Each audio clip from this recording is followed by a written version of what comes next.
જય શ્રી કૃષ્ણ બાળકો, કેમ છો બધા? મજામાં તો છો ને?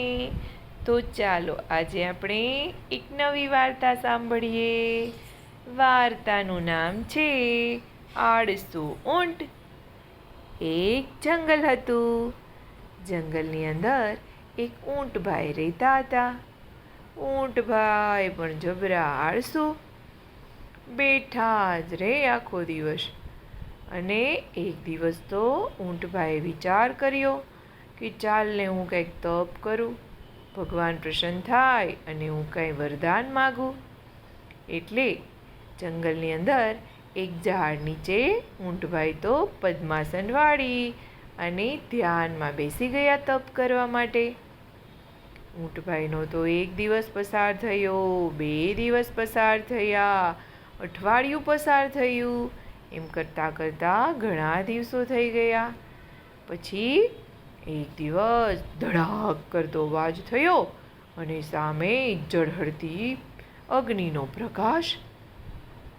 અને ઊંટભાઈ આંખ ખોલી તા સામે તો સાક્ષાત ભગવાન પ્રસન્ન થયા. ઊંટભાઈ તો ખુશ થઈ ગયા અને ભગવાન પણ ખુશ. ભગવાને કહ્યું, અરે ઊંટભાઈ, તમે તો બહુ તપ કર્યું છે. તમારા તપથી હું ખૂબ પ્રસન્ન થયો છું. બોલો, તમારે શું વરદાન જોઈએ છે ઊંટભાઈ? ઊંટભાઈએ કહ્યું, ભગવાન, તમે એક કામ કરો ને. ભગવાન, તમને ખબર છે, મારે કંઈક ખાવું હોય ને અહીંથી ક્યાંય દૂર જવું પડે. ધીમે ધીમે ચાલતો જાઉં અને ક્યારે હું પહોંચું. અને પછી મારે ખોરાક મેળવવો પડે, આમ તેમ શોધવા જવું પડે. ભગવાન, એવું કંઈક કરો ને ભગવાન, કે મારે ખોરાક મેળવવા માટે દૂર ન જવું પડે. ભગવાન કે ખાવું હોય તો આપણે મહેનત તો કરવી જ પડે ને ઊંટભાઈ. એવું તો શું વરદાન આપું તમને? તમે કંઈ વિચાર્યું હોય તો તમે જ કહો ને. એટલે ઊંટભાઈએ કહ્યું, અરે ભગવાન, આ મારી ડોક તો તમે આપી છે અને લાંબી પણ છે, પણ એવું કંઈક થાય ને કે હજુ લાંબી આ ડોક હોય ને, 400-500 માઇલ સુધી ચાલે એવી, તો કેવું રહે ભગવાન? ભગવાન કે મને તો કાંઈ વાંધો નથી વરદાન આપવામાં ઊંટભાઈ, તમે સમજી વિચારીને વરદાન માગજો. ઊંટભાઈએ કહ્યું, ભગવાન, મેં તો બહુ વિચાર્યું ને ત્યારે મને આવો જ વિચાર આવ્યો છે કે જો મારી લાંબી ડોક હોય ને તો મારી ડોક ક્યાંય સુધી પહોંચી જાય અને ખાઈ પીને અહીં આવી જાય અને મારે તો ઊભું જ ન થવું પડે. હું તો મસ્ત મજાનો આરામથી બેસી રહીશ. ભગવાન કે તથાસ્તુ ઊંટભાઈ, ચલો તમારી લાંબી ડોક આવી જશે.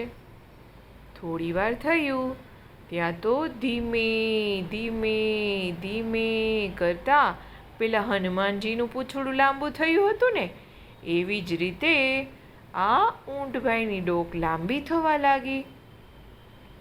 પછી તો ઊંટભાઈ આખો દિવસ બેસી રહે અને ડોક લાંબી હોય એટલે આમ તેમ ડોક ફરી આવે અને જ્યાં પણ લીલું લીલું ઘાસ ખાવા મળે ને ત્યાં ઊંટભાઈ ચરી આવે અને પાછા નાની ડોક કરીને આવી જાય.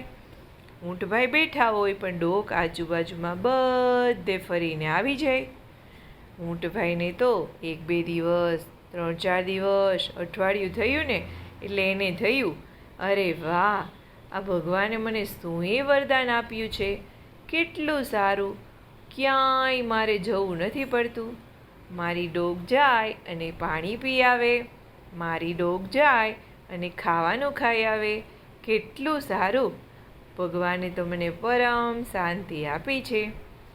ઊંટભાઈ તો અતિ આળસુ, ડોક આવી એટલે તો જરાય ઊભા ન થાય, હંમેશા બેઠા બેઠા આરામ કર્યા કરે. પરંતુ બાળકો, એક દિવસ શું બન્યું ખબર છે?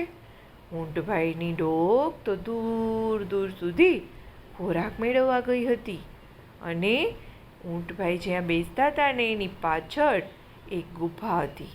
ગુફાની અંદર શિયાળભાઈ રહેતા હતા. શિયાળભાઈ દરરોજ આ જોવે કે આ આળસુ ઊંટ અહીંથી ઉઠી અને ક્યાંય જતો નથી, હંમેશા અહીંયા બેઠો રહે છે. એટલે બાળકો શિયાળે તો એની આખી ટોળીને બોલાવી અને 4-5 શિયાળો એક દિવસે અંદર ગુફાની અંદર સંતાઈ અને બેઠા હતા. બધાએ વિચાર્યું કે જ્યારે આ ઊંટભાઈની ડોક લાંબી થઈ અને ખોરાક મેળવવા જાય ને એટલે આપણે આ ઊંટનો શિકાર કરી નાખવો.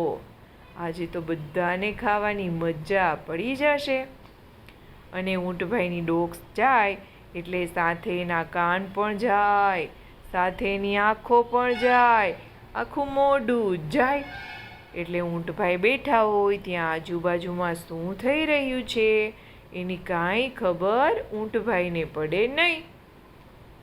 તે દિવસે તો શિયાળો બધા પછી રાહ જ જોતા હતા. જેવી ઊંટભાઈ લાંબી ડોક કરી એવી શિયાળે જોઈ લીધી. એટલે ગુફાની અંદરથી એક પછી એક શિયાળ બહાર નીકળ્યું અને સીધું બાળકો ઊંટભાઈને ચોંટી પડ્યા અને જબરા બટકા ભર્યા, કોઈ નખ ભર્યા. એમ કરી આખા ઊંટને લોહી લુહાણ અવસ્થામાં કરી નાખ્યો. થોડી વારમાં તો ઊંટ બેભાન થઈ ગયો અને પેલા શિયાળો તો ખોરાક ખાવા લાગ્યા. શિયાળને તો મજા પડી ગઈ ખાવાની અને ઊંટ તો જે ડોક ધીમે ધીમે કરતી નાની કરવા જાય, પણ 400-500 માઇલ ઊંટની ડોક લાંબી હોય, કંઈ તરત થોડી નાની થઈ શકે. ત્યાં તો ઊંટભાઈના રામ રમી ગયા બાળકો. એટલે હંમેશા મહેનત કરવી જોઈએ. આળસ કરીએ તો આવું પરિણામ આવે જેવું ઊંટભાઈને આવ્યું છે. ત્યારથી ઊંટભાઈને પણ વિચારવાની શક્તિ મળી હશે કે મારે પણ આવું આળસ કરવી જોઈતી નહોતી. જો મારી ટૂંકી ડોક હોત ને તો હું બચી શકત, પણ આટલી મોટી લાંબી ડોક હોવાને લીધે આજે આના લીધે મારે મારા પ્રાણ પણ ગુમાવવા પડશે.